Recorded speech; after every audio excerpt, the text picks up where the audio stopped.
Kudus, turunlah sekarang hatiku sebagai bait-Mu, hidupku jadi bejana-Mu, pakai sesuai rencana-Mu.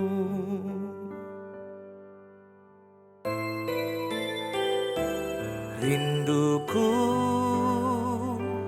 ubah hidupku, ku bawa kepadamu Tuhan sebagai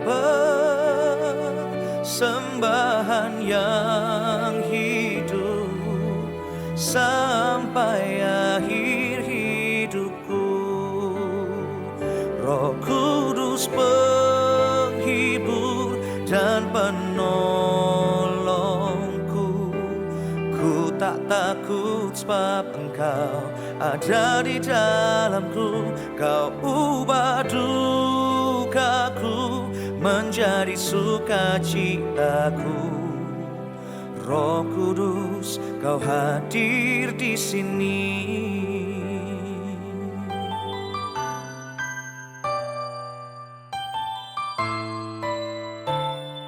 Rinduku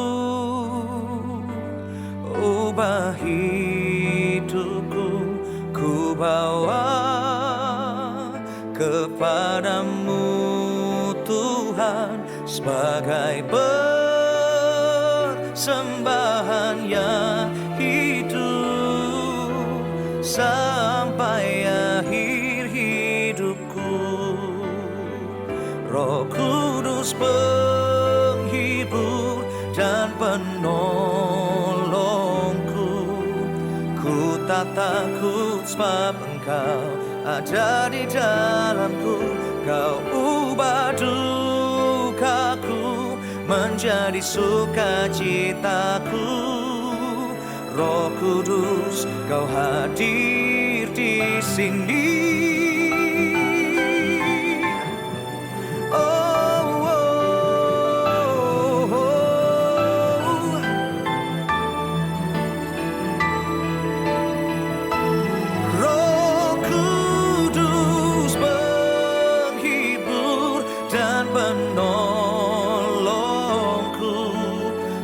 Tak takut sebab Engkau ada di dalamku. Kau ubah dukaku menjadi sukacitaku. Roh Kudus, Kau hadir di sini. Roh Kudus, Kau hadir di sini.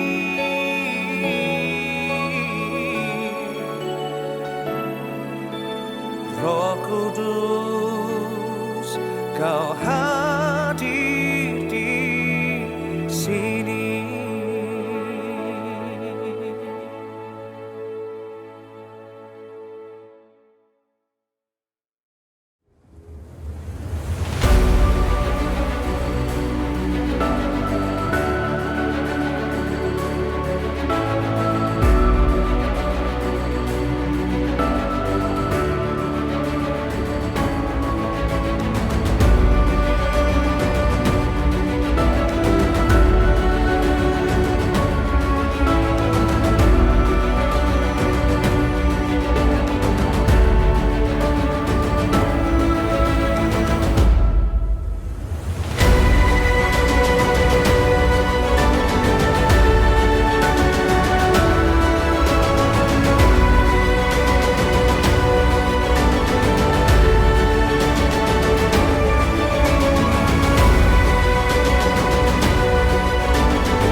Bersama-sama muji Tuhan. Through you, I can do anything. I can do all things. 'Cause it's you who give me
ini kita akan sama-sama mempersiapkan hati kita untuk memasuki firman Tuhan. Mari sama-sama kita pujikan Tuhan kita, Bapa yang setia. Kau Bapa yang setia, tak pernah sedetik Kau tinggalkan diriku.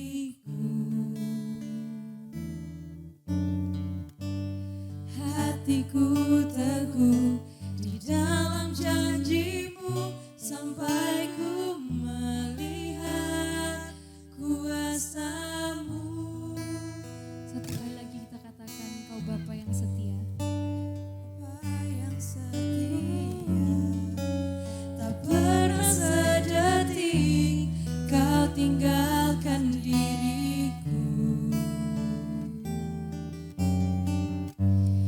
Hatiku teguh di dalam janji-Mu sampai ku melihat kuasa-Mu.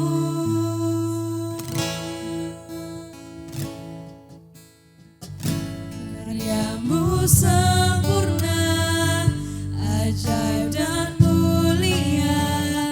Penyertaan-Mu buktikan kasih-Mu kepadaku. Ku agungkan Engkau, Yesus termulia. Kasih-Mu terindah selamanya.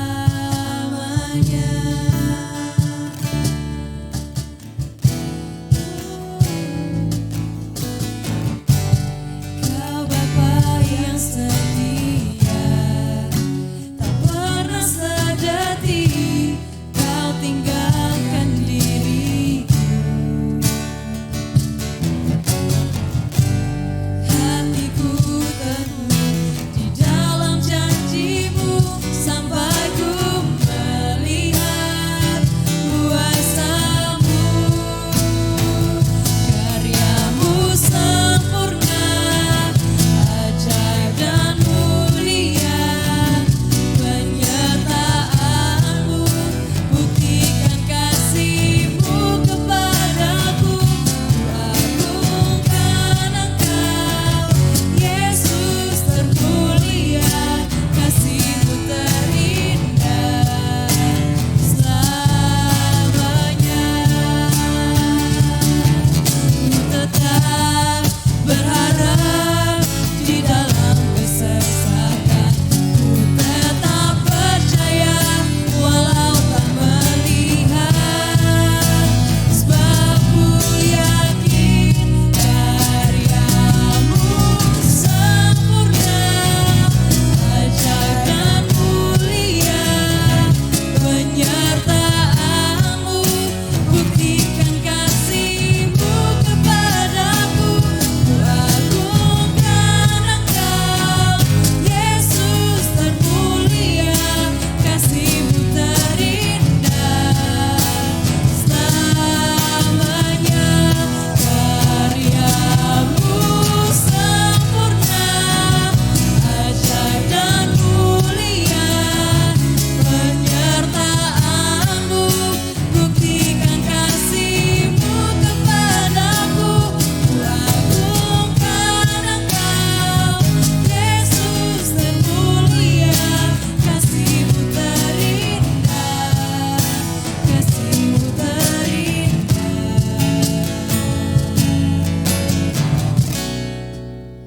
selamanya.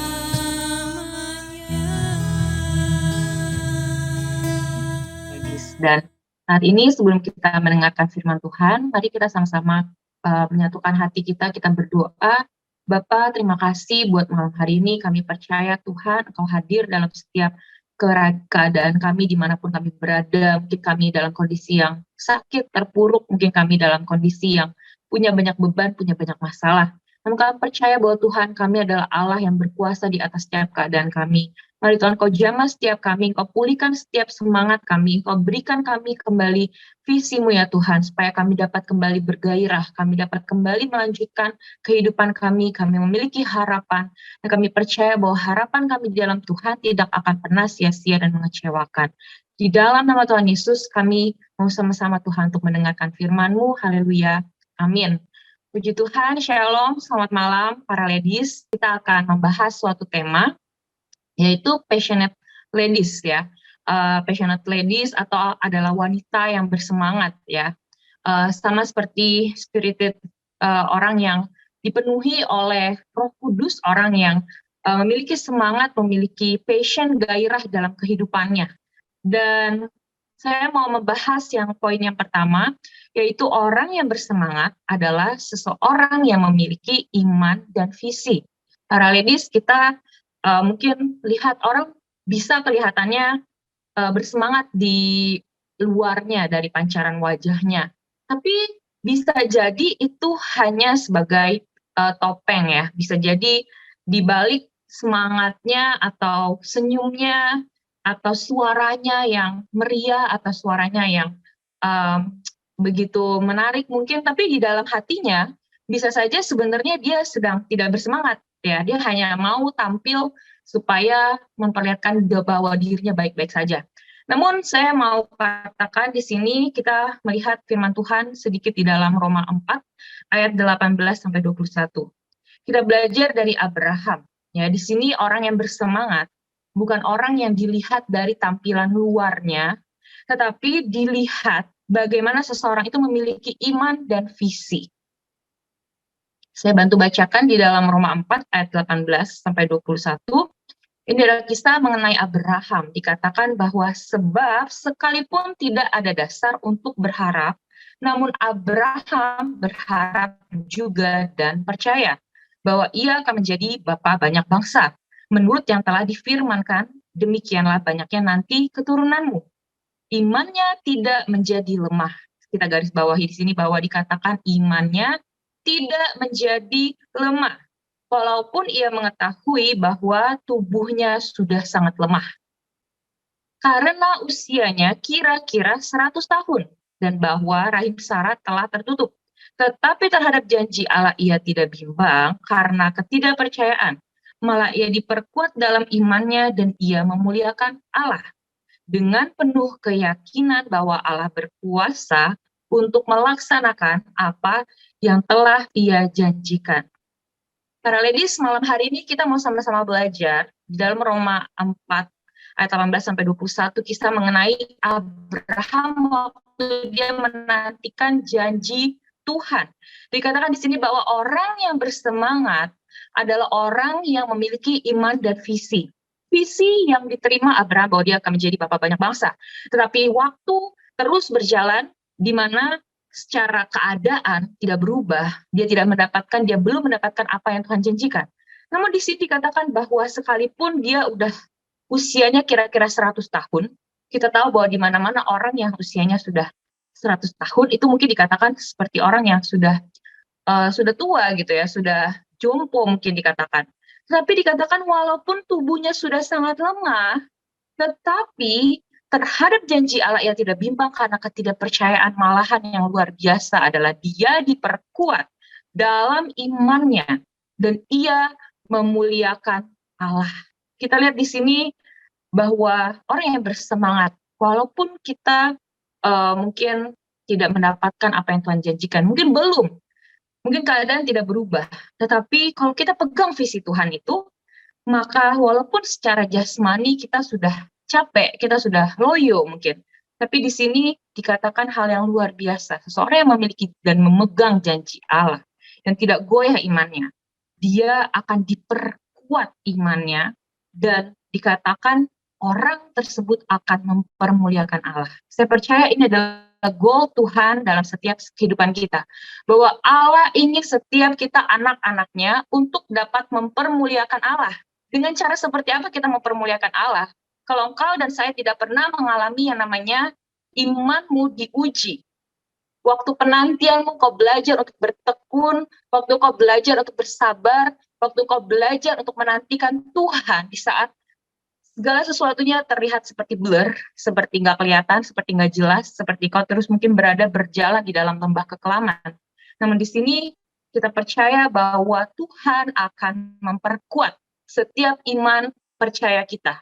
Dan kita akan mempermuliakan Allah dengan kesaksian kita. Karena saya percaya bahwa tidak akan dipermalukan orang yang percaya kepada Tuhan. Tidak akan pernah kita kecewa waktu kita memegang janji Tuhan. Sehingga di sini para ladies ada perbedaan. Seseorang yang bersemangat karena visi Tuhan atau karena kekuatannya dan ambisinya. Saya percaya di dalam hidup kita mungkin kita punya ambisi, mungkin kita punya goal, kita punya cita-cita, mungkin kita punya beberapa bucket list yang kita ingin achieve di dalam kehidupan ini. Itu nggak salah, itu mungkin baik dalam pekerjaan. Tapi kalau ambisi itu mempengaruhi kita begitu besar dan membuat kita stres, kemudian kita menyalahkan keadaan, menyalahkan diri kita sendiri waktu kita gagal, waktu kita tidak berhasil untuk mencapainya, berarti ambisi itu begitu memenuhi kita dan di mana roh Allah? Kalau hari ini kita banyak orang hidup dalam mempersalahkan dirinya berulang-ulang. Apalagi sebagai seseorang yang perfeksionis, mungkin wanita yang perfeksionis itu atau orang yang perfeksionis biasanya sulit untuk memaafkan dirinya sendiri waktu dia bersalah, waktu dia merasa kurang, sepertinya harusnya saya seperti ini, harusnya seperti itu dulu, begini, begitu. Seringkali orang menyesali masa lalu dan sulit untuk menerima keadaan atau berdamai dengan dirinya sendiri. Tapi di sini kita tahu bahwa Allah turut bekerja dalam segala sesuatunya untuk mendatangkan kebaikan.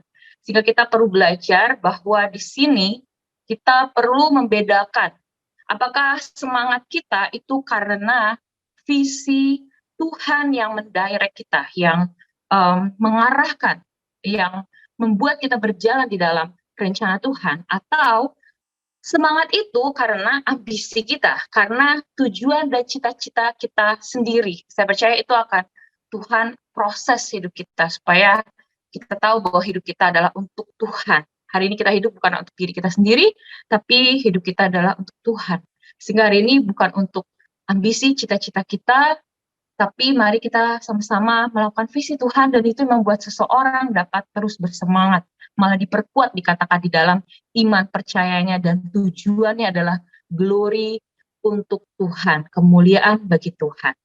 Kemudian poin yang kedua, para ladies, kita akan belajar bahwa orang yang bersemangat adalah salah satu tanda seseorang yang memiliki rohani dan jiwa yang sehat. Ya, bahwa seseorang yang jiwa atau rohaninya sakit itu biasanya sulit untuk memiliki kehidupan yang bersemangat. Kalau orang yang sakit secara fisik itu masih mampu loh untuk memiliki semangat di dalam kehidupannya. Saya ingat satu kesaksian waktu kita kunjungan di rumah sakit kanker di Guangzhou, ada seorang ibu, saya masih ingat senyumnya sampai hari ini. Karena saya menyimpan fotonya, seorang ibu ini udah, mohon maaf, rambutnya ini sudah nggak ada, udah habis, ada rontok karena kemo.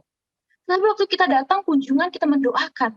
Ibu ini tersenyum begitu lebar, dan saya percaya kita bisa membedakan seseorang yang berpura-pura tersenyum, berpura-pura bahagia dengan seseorang yang memang kuat, gitu, seseorang yang berjuang. Dan saya melihat senyum ibu ini sampai hari ini saya masih teringat gitu. Begitu ibu ini memiliki kekuatan yang dari dalam yang luar biasa. Mungkin kemo itu menyakitinya, mungkin kemo itu membuat dia lemas, mual, bahkan tadi saya percaya itu bukan hal yang mudah ya, menerima tiba-tiba kita kehilangan rambut. Bahwa banyak sekali cerita mulai ada yang karena hormon mungkin rambutnya tiba-tiba kalau ada yang lagi menyisir, tiba-tiba rambutnya rontok ya. Pasti saya dengar cerita itu banyak banget yang stres gitu katanya. Kalau mandi jadi takut katanya sisiran, jadi takut katanya untuk keramas gitu. Karena waktu seseorang kehilangan rambut itu bisa secara mental itu kayak tertekan gitu ya. Waduh, saya takut botak, saya takut menua dan lain-lain. Nah, seperti itu. Sehingga seseorang itu harus mengalahkan ketakutan demi ketakutan. Mungkin ada yang takut makin tua, takut keriput, mungkin takut kebotakan seperti tadi gitu ya. Tetapi saya melihat di sini bahwa walaupun seseorang tadi sakit secara fisik, namun apabila seseorang itu memiliki jiwa rohani iman yang kuat, maka seseorang itu akan dapat terus bergairah dan melanjutkan kehidupannya. Kita buka firman Tuhan di dalam Amsal 18 ayat yang ke-14. Amsal 18 ayat yang ke-14 dikatakan bahwa orang yang bersemangat dapat menanggung penderitaannya. Tetapi siapa akan memulihkan semangat yang patah? Ya, dalam terjemahan lainnya mengatakan bahwa oleh kemauan untuk hidup, orang dapat menanggung penderitaan. Hilang kemauan itu, hilang juga segala harapan. Jadi para ladies, kita belajar bahwa orang yang bersemangat, penderitaan seberat apapun, sebesar apapun beban itu, saya percaya, tetapi kalau punya gairah, punya semangat, punya harapan, punya iman yang kuat di dalam Tuhan, maka seseorang itu dapat menanggung penderitaannya. Tidak ada penderitaan, beban hidup yang terlebih berat, karena saya percaya bahwa seseorang yang memiliki roh Allah yang besar, roh Allah yang tidak terbatas, sanggup menopang. Sehingga hari ini dikatakan bahwa bukan lagi kita yang hidup, tapi Kristus yang hidup di dalam kita. Itu artinya bahwa Tuhanlah yang menanggung bagi setiap kita, bukan kita sendiri lagi dengan kekuatan kita. Sehingga itu adalah suatu privilege, itu adalah suatu anugerah dan kasih karunia yang engkau dan saya perlu sadari, kita perlu imani bahwa engkau dan saya tidak berjalan lagi sendirian dengan kekuatan kita yang lemah, rapuh, dan terbatas. Namun saya percaya bahwa ada kekuatan dari surga, kekuatan Allah Roh Kudus yang akan memampukan engkau dan saya berjalan hari demi hari dengan kekuatannya. Tetapi di sini, apabila engkau tidak lagi punya semangat, engkau kehilangan iman, engkau tidak lagi punya harapan, maka dikatakan tadi, orang tersebut tidak lagi dapat menanggung penderitaannya. Hilang kemauan, hilang semua harapan. Bahwa orang yang tidak lagi mampu melihat harapan, orang itu akan menjadi pesimis, orang itu akan menjadi kehilangan gairah dan semangat. Tapi di sini, para ladies, saya percaya bahwa semangat kita adalah kita mampu untuk melihat harapan di dalam Tuhan. Dan pengharapan itu di dalam Tuhan dikatakan tidak akan mengecewakan. Kita taruh harapan kita kalau sama situasi, keadaan, hari ini nggak ada yang menentu. Suami mungkin, sama pasangan, sama anak. Saya ingat ada satu kesaksian seorang ibu bagaimana dia menaruh harapannya pada anaknya. Di masa tuanya, di masa pensiunnya, dia berharap bahwa anaknya suatu hari bisa mengunjungi, terus mungkin merawat, mungkin bisa take care of dia. Tapi ternyata sebaliknya, anaknya nggak peduli lagi semenjak anaknya punya keluarga, menjadi sibuk dengan keluarganya, di telepon pun sulit dan lain-lain. Tapi di sini saya percaya bahwa banyak beberapa pola pikir yang salah, yaitu waktu saya harus punya anak supaya ada yang menjaga saya saat hari tua saya.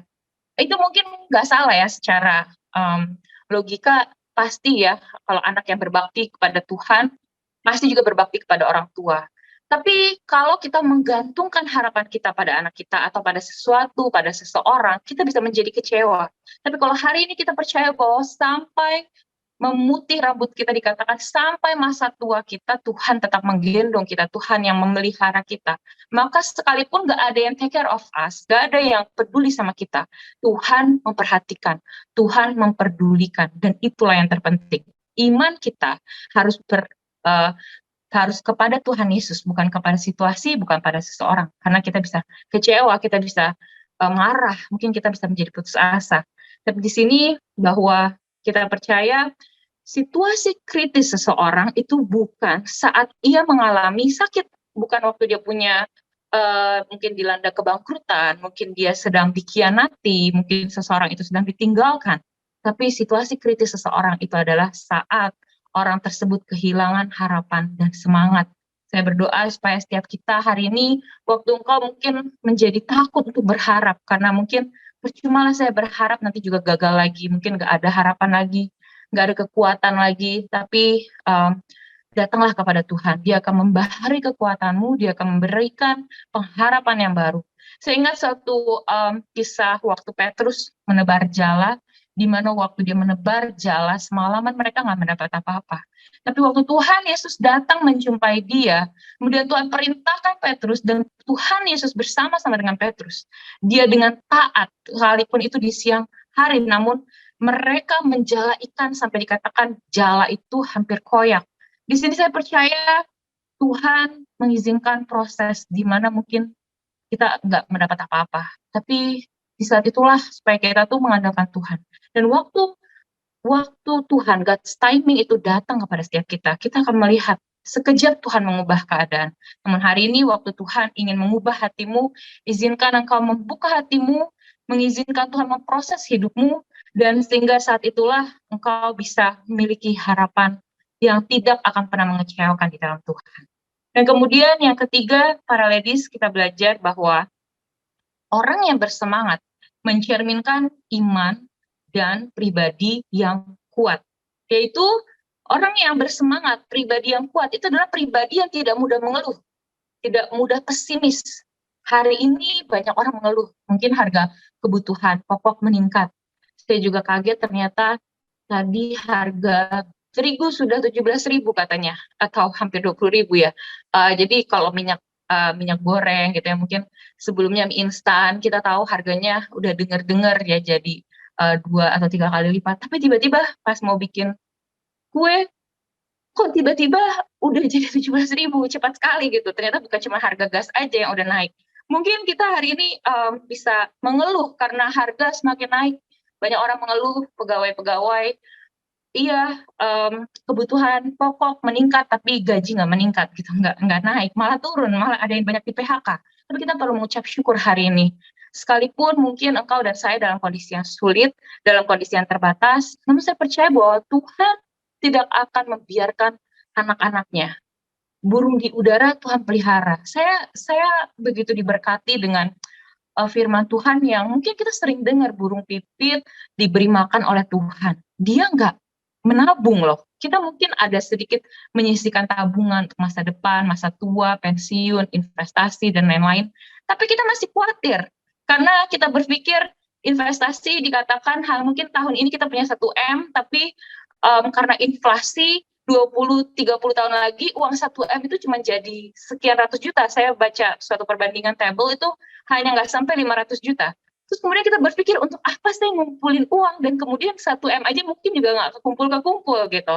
Tapi waktu saya ingat perumpamaan bahwa burung pipit Tuhan pelihara, dia nggak mengumpulkan bekal di lumbung, tapi Tuhan memberi makan dia sehari demi sehari dan itu cukup. Punyakah kita iman yang sebesar burung pipit? Burung pipit nggak dengar firman, nggak melayani Tuhan, tidak dimuridkan, tapi dia punya iman yang begitu besar.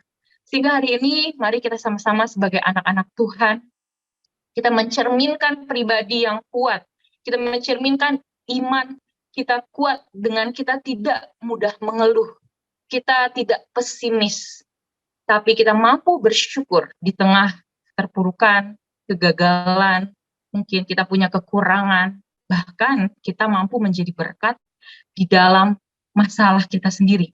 Dan saya ajak kita untuk buka 2 Tawarik 15 ayat yang ke-7.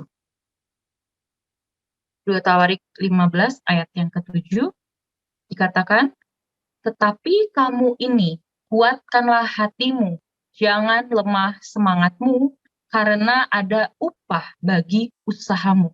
Para ladies di sini dikatakan, Tuhan mau untuk setiap kita, kuatkan hatimu, jangan lemah semangatmu, karena ada upah bagi usahamu. Jadi para ladies dikatakan bahwa Tuhan akan memberikan upah bagi mereka yang memelihara semangat dalam hidup mereka. Bagi mereka yang terus setia melakukan apa yang harus dikerjakan. Kita tahu bahwa bagian kita itu adalah menabur. Mungkin kau harus menabur dalam pekerjaanmu, mungkin dalam pekerjaanmu, dalam proyekmu, kau tidak langsung mendapatkan apa yang hasil kerja kerasmu. Mungkin hasil kerja kerasmu rasanya kok nggak ada hasil Tuhan sampai hari ini.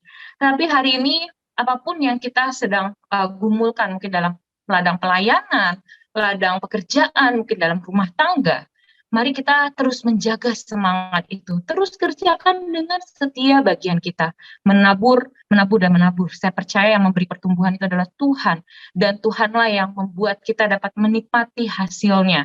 Sehingga hari ini jangan kecewa waktu engkau dan saya dalam satu proses, kau mungkin harus membajak tanah itu, mungkin kau harus mencangkulnya, kau harus bercucurkan air mata, tapi dikatakan bahwa firman Tuhan, orang yang berjalan maju dengan menabur, dengan mencucurkan air mata, ia akan pulang membawa berkas-berkasnya dengan bersorak-sorai. Saya percaya bahwa pujian, kemuliaan bagi Tuhan itu akan ada. Waktu engkau dan saya terus setia, mungkin kita harus mencucurkan air mata, it's okay. Karena Tuhan akan selalu membaharui setiap kekuatan kita. Ada upah bagi usahamu. Sehingga jangan lemah semangat kita. Kuatkan hatimu. Kuatkan hati setiap kita.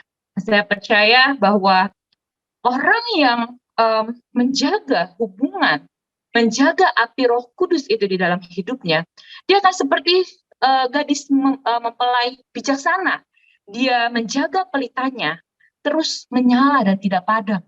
Tapi bagaimana gadis bodoh yang membiarkan pelitanya padam, orang yang tidak punya Roh Kudus di dalam hidupnya, itu akan sulit untuk membuat semangat itu terus menyala di dalam hidupnya. Tapi saya percaya setiap kita adalah para ladies yang bijaksana, gadis bijaksana, mempelai bijaksana itu yang mempersiapkan pelita itu, minyak itu, Roh Kudus terus ada, Spirit itu terus ada, sampai Tuhan datang kedua kalinya.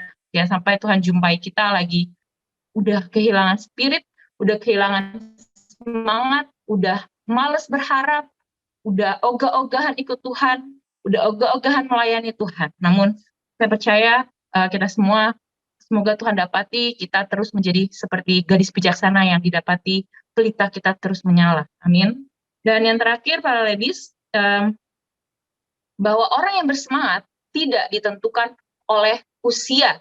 Coba kita buka firman Tuhan di dalam Yosua 14 ayat yang ke-6 dan ke-7. Kemudian 10 dan 11. Yosua 14 ayat ke-6 sampai ke-7 ya. Di sini dikatakan kita akan belajar dari tokoh Alkitab ya mengenai Kaleb. Yang pertama, Kaleb ini begitu luar biasa karena dia memiliki spirit, dia memiliki semangat yang tidak pesimis. Saat diberikan perintah untuk menduduki tanah perjanjian, bahwa dia tidak berkata, dia bukan bagian dari pengintai lainnya, ke-10-nya yang mengatakan kita seperti belalang, kita begitu kecil, terlalu mustahil untuk kita duduki. Tetapi hanya Kaleb dan Yosua yang dikatakan mereka percaya bahwa mereka dapat menduduki tanah yang Tuhan janjikan. Di sini kita melihat spirit dari Kaleb ini. Dia memiliki semangat yang tidak pesimis.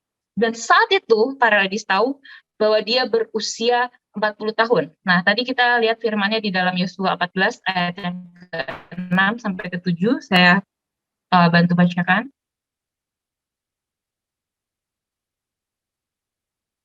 Yosua 14 ayat yang ke-6 sampai ke-7. Waktu Bani Yehuda datang menghadap Yosua di Gilgal, pada waktu itu berkatalah Kaleb bin Yefune, orang Kenas itu kepadanya, engkau tahu bahwa firman yang diucapkan Tuhan kepada Musa, abdi Allah itu tentang aku, dan tentang kau di Kades Barnea. Ayat ke-7, aku berumur 40 tahun. Ya, dikatakan bahwa Kaleb saat itu dikatakan dia berumur 40 tahun, sewaktu ia disuruh Musa dari Kades Barnea untuk mengintai negeri tanah Kanaan itu, tanah perjanjian itu, dan dikatakan aku pulang membawa kabar kepadanya dengan sejujur-jujurnya. Nah, kemudian dikatakan bahwa di ayat yang ke-8, sedang saudara-saudaraku yang bersama-sama pergi ke sana dengan aku membuat tawar hati bangsa itu. Tapi dikatakan bahwa Kaleb dan Yosua ini dia tetap mengikuti Tuhan Allahku dengan sepenuh hati. Saat itu dia berusia 40 tahun. Para ladies, waktu dia diutus untuk melayani Tuhan, untuk pergi ke tanah perjanjian, mengintai tanah di sana, mengamat-ngamati bagaimana keadaannya. Tapi kita lihat di ayat yang ke-10 sampai ke-11. Dikatakan, jadi sekarang, sesungguhnya Tuhan telah memelihara hidupku seperti yang dijanjikannya. Kini sudah 45 tahun lamanya sejak diucapkan Tuhan firman itu kepada Musa, dan selama itu orang Israel mengembara di padang gurun. Jadi dikatakan sekarang telah berumur 85 tahun aku ini. Jadi sekarang dilihat tadi waktu dia pertama kali berkarya melayani Tuhan, waktu dia berumur 40 tahun. Dan dikatakan telah berjalan waktu sekitar 45 tahun, dan saat ini 85 tahun usianya, dikatakan di ayat yang ke-11. Pada waktu ini aku masih sama kuat, seperti pada waktu aku disuruh Musa. Seperti kekuatanku pada waktu itu, demikianlah kekuatanku sekarang untuk berperang dan untuk keluar masuk. Wah, ini luar biasa sekali para ladies. Sehingga di sini kita melihat bahwa usia bukanlah alasan, bukanlah menjadi penentu semangat seseorang melayani Tuhan. Amin. Bahwa di sini dikatakan waktu dia berumur 40 tahun, dan setelah dia berjalan melayani Tuhan 45 tahun, dia berusia sudah 85 tahun. Namun dikatakan bahwa spiritnya, kekuatannya, itu sama dikatakan. Bahwa di sini hal yang luar biasa. Saya percaya itu bukan karena fisiknya yang sama yang mempengaruhi kekuatannya, namun karena rohnya. Saya percaya roh Tuhan itu tidak pernah berubah. Iman yang Tuhan berikan tadi sama seperti iman diberikan kepada Abraham. Sekalipun mungkin usianya bertambah tua, namun semangatnya, spiritnya, roh Tuhan itu tidak pernah menua, para ladies. Saya percaya firman Tuhan itu senantiasa selalu membaharui kekuatan setiap kita. Sehingga di sini dikatakan bahwa Tuhanlah yang memelihara spirit itu, semangat itu, roh dan iman itu. Mari kita sama-sama memiliki iman seperti Kaleb ya, seperti bagaimana dia dikatakan kekuatanku sama kuatnya seperti waktu dia berumur 40 tahun. Berjalan 45 tahun tapi spirit semangat itu tetap sama.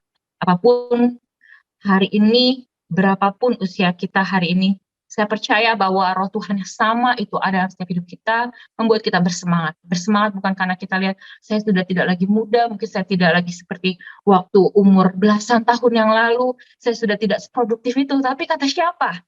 Kita lihat yang firman yang terakhir di dalam Mazmur 92 ayat 14, ini adalah ayat penutup. Mazmur 92 ayat 12 sampai 14. Orang benar akan bertunas seperti pohon korma, akan tumbuh subur seperti pohon aras di Libanon. Mereka yang ditanam di bait Tuhan akan bertunas di pelataran Allah kita. Pada masa tua pun mereka masih berbuah menjadi gemuk dan segar. Para ladies, dikatakan bahwa pada masa tua pun seseorang yang tertanam di bait Allah, seseorang yang tertanam di dalam rumah Tuhan, kita dikatakan engkau yang setia pada visi Tuhan, engkau yang tertanam dalam gereja Tuhan. Engkau dan saya akan bertunas di pelataran Allah kita. Dan orang-orang tersebut, orang-orang yang setia, orang-orang yang terus melakukan visi Tuhan, orang-orang yang terus mengikuti pusaran visi itu dikatakan pada masa tua pun mereka masih berbuah. Saya percaya kita akan tetap dapat produktif. Engkau dan saya pada usia berapapun, selama engkau dan saya menjaga pelita itu terus menyala dalam hidup kita, kita masih akan tetap berkarya untuk Tuhan, menjadi gemuk dan segar. Artinya kita diberkati, mungkin bukan gemuk secara fisik, bukan gemuk kantongnya, tapi rohaninya, tetapi kita dipenuhi dengan berkat-berkat surgawi. Itu yang terpenting, dengan kesehatan, dengan umur panjang, dengan kebahagiaan. Haleluya. Semoga firman Tuhan pada malam hari ini bisa menjadi berkat untuk setiap kita para ladies, supaya kita tetap memiliki semangat gairah di dalam Tuhan, bersama dengan Roh Kudus, iman yang terus dikuatkan dan menyala-nyala. Tuhan Yesus memberkati. Bapa, terima kasih buat malam hari ini, kami percaya Tuhan telah hadir, menjamah dan melawat setiap hati dan pribadi kami. Kami percaya Tuhan, benih firman-Mu ini tidak akan berlalu dengan sia-sia, namun Tuhan akan berhasil melakukan apa yang menjadi kehendak dan visi Tuhan dalam hidup kami. Perbaharui Tuhan, ingatkan kami kembali akan visi-Mu, sehingga kami dapat terus produktif, berbuah, menjadi gemuk dan segar pada masa tua kami. Kami dapat terus berkarya bagi Tuhan. Kami tidak mengenal lelah, Kami tidak membuat excuse ya Tuhan. Kami mau tetap melayani Tuhan dan memberikan hidup kami yang terbaik, waktu kami yang terbaik, bukan waktu sisa Tuhan yang kami berikan. Kami mau lebih lagi bersemangat dalam melayani Tuhan. Mari Tuhan Kau memberkati juga Ladies Devotion untuk anniversary yang ke-22 ini di tahun ini. Kami percaya bahwa terobosan demi terobosan Tuhan akan terus kerjakan. Melalui Ladies Devotion, melalui setiap kami yang Tuhan perlengkapi, kami dapat membawa jiwa, kami dapat Tuhan membawa banyak para ladies lainnya menjadi ladies yang berkenan di hadapan Tuhan, menjadi ladies yang kuat, menjadi ladies yang bersemangat di dalam nama Tuhan Yesus. Urapi setiap kami, pakai setiap kami ya Tuhan. Haleluya. Mari kita sama-sama dekapkan tangan kita di dada. Terimalah berkat, rahmat, anugerah dari Allah Bapa di surga melalui persekutuan dengan Putra Tunggalnya Yesus Kristus yang akan membuat roh kita senantiasa menyala-nyala dalam kasih semula serta menjadikan kita semua saksi Kristus mulai hari ini sampai selama-lamanya. Kita tutup dengan doa yang Tuhan Yesus ajarkan buat setiap kita. Bapa kami yang ada di surga, dikuduskanlah namamu, datanglah kerajaan-Mu, jadilah kehendak-Mu di bumi seperti di surga.